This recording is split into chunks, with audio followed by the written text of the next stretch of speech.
വണ്ടി നോക്കിയപ്പോൾ എഞ്ചിൻ്റെ സൈഡിൽ നിന്ന് പുകയൊക്കെ വരുന്നു. ഞാൻ വിചാരിച്ച് കത്തിപ്പോയിരുന്നു. സംഗതി എന്തെന്ന് വെച്ചാൽ വണ്ടിയുടെ ക്ലച്ച് സെറ്റ് ഞാൻ ഫുള്ള് മാറിയിരുന്നു. അതിന് ക്ലച്ച് സെറ്റും എഞ്ചിൻ ഓയിലും. കാരണം എൻ്റെ വണ്ടി ഇടയ്ക്ക് ഓഫ് വന്ന പ്രശ്നം ഉള്ളതുകൊണ്ട് ക്ലച്ച് ഫുള്ള് മാറി എഞ്ചിൻ ഓയിലും ചേഞ്ച് ചെയ്തു. അപ്പോൾ ഓടിക്കാൻ നല്ല സുഖമുണ്ട്. പക്ഷേ പറ്റിയ പ്രശ്നം എന്താണെന്ന് വെച്ചാൽ എഞ്ചിൻ ഓയിൽ ഒഴിക്കുന്ന സമയത്ത് സൈലൻസറിൻ്റെ പൈപ്പിൽ കുറച്ച് വീണിരുന്നു. അപ്പോൾ സൈലൻസർ ചൂടായപ്പോൾ പറ്റിയൊരു പ്രശ്നമാണ് ഈ പുക.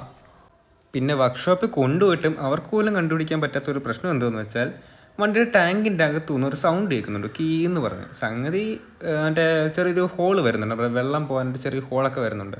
അപ്പോൾ ആ ഹോൾ അടഞ്ഞാണ് എന്നാണ് വിചാരിച്ചത്. പക്ഷേ ആ ഹോളിനൊരു കുഴപ്പമില്ല. പക്ഷേ ഇപ്പോഴും ആ സൗണ്ട് കേൾക്കുന്നുമുണ്ട്. വർക്ക്ഷോപ്പിൽ കൊണ്ടുപോയിട്ട് അവർക്കും മനസ്സിലായിരുന്നു. അവർ പറഞ്ഞത് കുഴപ്പമൊന്നുമില്ല എന്നാണ്, പക്ഷേ ഇപ്പോഴും സൗണ്ട് കേൾക്കുന്നുണ്ട്. എന്തുവായാലും ഈ പ്രശ്നം ഞാൻ കണ്ടുപിടിക്കുകയാണെങ്കിൽ വീഡിയോ ചെയ്യുന്നതായിരിക്കും. പിന്നെ ഒരു കാര്യം പറയാനുള്ളത് എന്താണെന്ന് വെച്ചാൽ നാളെ നമ്മൾ ഈ പൾസർ 180Fൻ്റെ മൈലേജ് ടെസ്റ്റ് ചെയ്യുന്നതായിരിക്കും. ഇതിൻ്റെ മൈലേജ് എനിക്ക് കുറച്ച് ശോകമായിട്ടാണ് തോന്നുന്നത്. അപ്പോൾ നമുക്ക് നാളത്തെ വീഡിയോയിൽ നോക്കാം.